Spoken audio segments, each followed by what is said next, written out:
I just finished the Showdown update, and man, this feels bittersweet. Being with this game for so long really made this feel special. Generation Zero's original ending was, frankly, not much of an ending. There was no final boss, and nothing was really resolved. Obviously, that was because the game was meant to keep getting updates for the foreseeable future at that point. Now, that isn't the case. This was the final send off to Generation Zero, a last hurrah to finish everything out. So now we have the obvious question: did it stick the landing? Well, the short answer is yes. The new story missions were fun, allowed us to play in some interesting new environments, and gave us a proper finale. If you haven't played the update yet, then stop watching this video right now and go do that. If you've been with the game for a while like me, you'll be very happy to see what they did here. This isn't going to cover everything they did in this update. I'm mostly making this to give my initial thoughts after finishing the story. Now, spoilers from here on out. I'm going to be talking about the story and what you do in the missions. This is your only warning, so go play the update before going any further. So, now that the people left are the people who haven't played the update, let's get to it. You start by having to do base assaults. The bunkers under them, where you would spawn the Reapers, are now greatly expanded. And in the first one you go, you meet up with another character who has figured out that you may be able to attack Phoenix directly if you can jack a bunch of the consoles and flood its system. So that becomes your immediate goal. Head to the bases, go down there, and attach the devices in as many as you can. Now, this could get repetitive since the game tells you it requires you to do 5, but that is kind of misleading because in reality you only have to do about 3 because Veronica, the other character you meet, will also do some of them on her own. Honestly, I don't really hate this. Base assaults are always fun, so I didn't mind doing a bunch of them. It should be noted that I had a bunch on my map before this update. Like, I didn't have to spawn anymore, which may be part of why the process was much faster for me than it would be for someone who keeps their world a bit cleaner than I do. Once you do this, Veronica discovers that the machines seem to avoid some zone in the farmlands, so you head there and check it out. You find a tunnel leading underground and find someone we had heard about but had never actually seen in game up to this point. Obviously, I'm talking about Tatiana, the writer of the lore entries found in the Russian doll collectibles. She says that she can't leave the tunnels because her prosthetic leg receives signals from the machines, and going outside would overwhelm her due to a relay nearby, so it turns out that this relay is at the airport in the middle of the farmland, so that becomes our next target. Now, unfortunately for me, I had a Reaper in this area, so I had to go kill it first. Once you get there, you find that there's no way in until you notice some power lines leading to a nearby building. So you go over and find that it's a Phoenix power station. Obviously, you go destroy it. This is where we get introduced to the only really new enemy in this update, which is the turrets. These obviously existed in base assaults before, but they're a huge part of this in every mission in this new update. This is a relatively simple one to avoid and disable, but they get much harder and more complicated as things go on. After that, Tatiana tells you that the next move is to head to the giant nuclear crater in the farmlands, where you find the Reaper schematic. Veronica goes ahead to meet her there, and I go back to a safe house to offload all the loot I picked up from that completely unnecessary fight with the Reaper. Almost immediately, I got a call from Veronica telling me that Tatiana lied to us and to come quick, so I immediately head to the crater, and I have to avoid a vulture on the way there because I also had that on my world, but I make it inside with no issue. We find another underground entrance and follow it and see Veronica holding Tatiana at gunpoint while they argue. Apparently, there are no machine signals coming from the other side of the door, causing Veronica to suspect that this is a trap of some kind that isn't actually going to help us find whatever is centrally controlling the machines. Tatiana tells us that there might be some people down here we need to help, so we go to find a way around the door and see if she's telling the truth. And this section is where we run into our first issue in these story missions, and that is the player direction. This section where you have to go on your own and find your way around the door to open it for them should have taken far less time than it did for me. But I ended up getting stuck here for a while, not sure where to go. I eventually found it though and get to the door. We find a room with human pods and bloody medical equipment everywhere. We find a way to open one of the pods and discover a guy named Klaus in it who freaks out upon seeing us. He was apparently one of many people plugged into their network and being forced to operate the machines, and he recognizes us because he's experienced being killed by us hundreds of times. While the voice acting and animations of this scene leave a lot to be desired, I still like this a lot.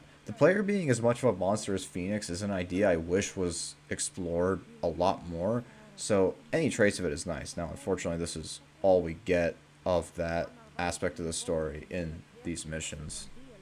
Once he's recovered, we find out that he and other human-operated machines were guarding something in the north at the giant concrete circle. We get there and we find out that it is a rocket. This is when I really started to get interested in the story, since this meant Phoenix was going to try to launch itself into space, which would basically make it untouchable, meaning we now had a ticking clock to stop it because it was probably going to launch for somewhere else. This jogs Klaus's memory enough to realize the facility they're planning to launch from is the one on the island off the coast of the main one we've been on this entire time. One we haven't gotten to explore before. This takes us to the new island of this update, the final new area this game will get. When I got in the boat to head here, it really started to hit me that this was the end. I was finally about to kill Phoenix after 3+ years of playing this game. We arrive on the island and meet up at the safe house before being presented with 3 objectives we can do in any order on this island. These are all fine, but not that difficult. Thankfully, they're populated with almost entirely APOC machines, which is good because they are severely underused in most of the game. During this, we also realize that Phoenix is scoping out places all over the world.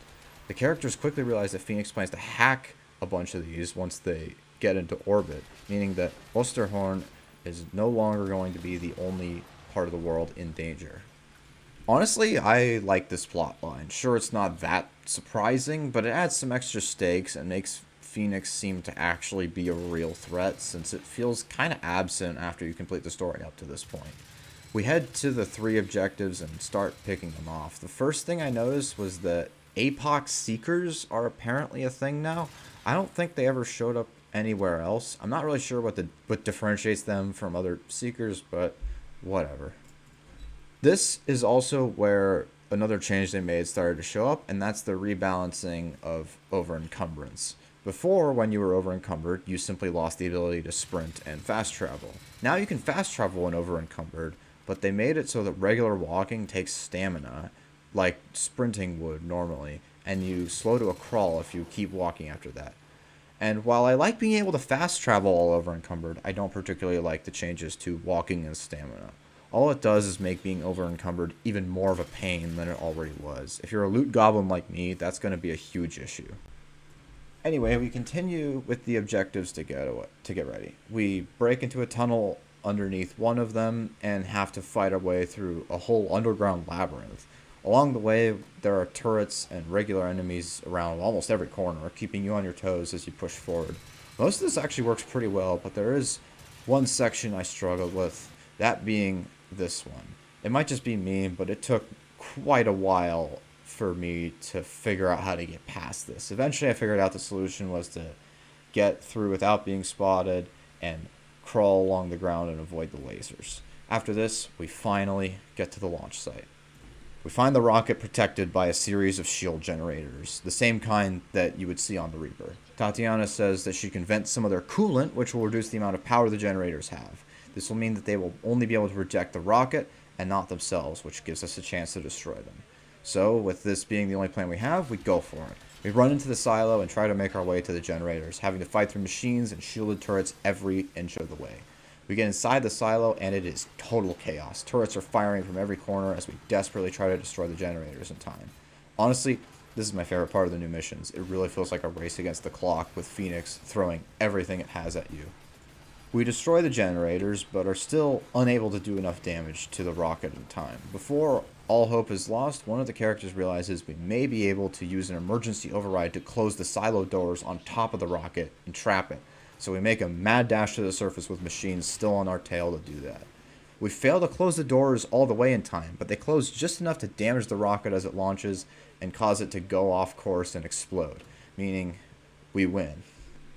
Now, interestingly, the machines still continue to attack. Klaus explains that the network is still operational, just that now Phoenix is gone, and that means no central control anymore. The machines are now left to just run on more basic commands and instincts like patrol and attack. This is all they do in gameplay anyway, so this doesn't really change anything. This means that the war against the machines is still far from over, but now it's basically guaranteed the resistance will win in the end. We cut to the credits before seeing one final shot of all the characters sitting together, celebrating such a major victory. And that's the end of Generation Zero. So now I have to say whether I think it stuck the landing. And honestly, I have mixed feelings. On one hand, I do think that this is an overall satisfying ending. It resolves a lot more than the original one did, and they do a much better job giving it stakes and making it feel like a climax. On the other hand, there are some major gripes I have with this. The biggest being how they implement a quote unquote final boss. The closest thing we have to it is the Mad Dash in the rocket silo, which is actually very frantic and enjoyable, but I think they should have done a lot more with this idea. I think a better way to do this would be, instead of a new island, have us board and fight our way through a Phoenix mothership of some kind and have that be the new environment instead. And that would have had the entire set of missions be crazy battles like this. However, I do want to be fair to the devs, so I won't complain about this too much. The fact that we're getting this update at all and they're not just abandoning the game is already more that can be said for a lot of similar projects. What we got here is still a satisfying send-off to an amazing game. People can argue all day about whether this was the ending we deserved or whether it was good enough, but personally, I'm fine with this being how the story caps off. I always play this for the gameplay anyway. Would I have liked more combat? Yes. Would I have wanted more missions? Obviously, but we need to be realistic here. Generation Zero has probably not been profitable for several years up to this point, and that's being generous. It was likely just coasting off the money it made from the initial release and from some of the DLCs up to this point. There simply wasn't the budget for them to make an entirely new, awesome Reaper-style boss or anything like that.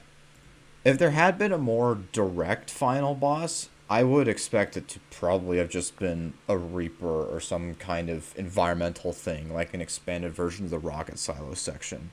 And you can argue about whether that would have been better, but I'm fine with what we got instead. So, in conclusion, yes, they mostly stuck the landing. There are a few issues or things that they could have done better, but in the end, I'm still satisfied with what we got here.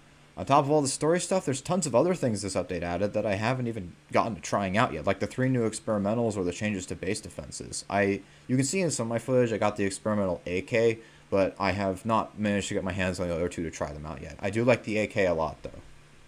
If there's a substantial amount to talk about, I'll make another video on it. If not, I'll leave my thoughts on all that other content in the description and in the pinned comment. Now, this is not going to be my last Generation Zero video. I do plan to make more videos on this game. One being a overall review of it as a complete package, as like one big final critique video, and probably one more that'll be like a reflection on this game and how it's affected my life over the years. And those are both probably not going to happen until next year because this is final season and frankly I am exhausted. Thanks for watching. This is kind of a short video. I threw it together as fast as I could because I wanted to get it out quickly after the update. I mean, I had to play the update right after an exam, so this is like very, very thrown together. That's why I haven't gotten to try the other content yet. I had the 4 hours to spare to do the main story missions, and grinding for the new experimentals and the other stuff is just going to take way too long to get this video out in a timely fashion. So until then, unless there's like a major thing for me to talk about with the other content, don't expect another video from me. I mean, if the other experimentals are really bad, I might make a repeat of my most popular video. The new experimental weapons are not what we asked for, but already one of them is pretty good, so I know it's not going to be a total rehash of that video if I do end up doing that.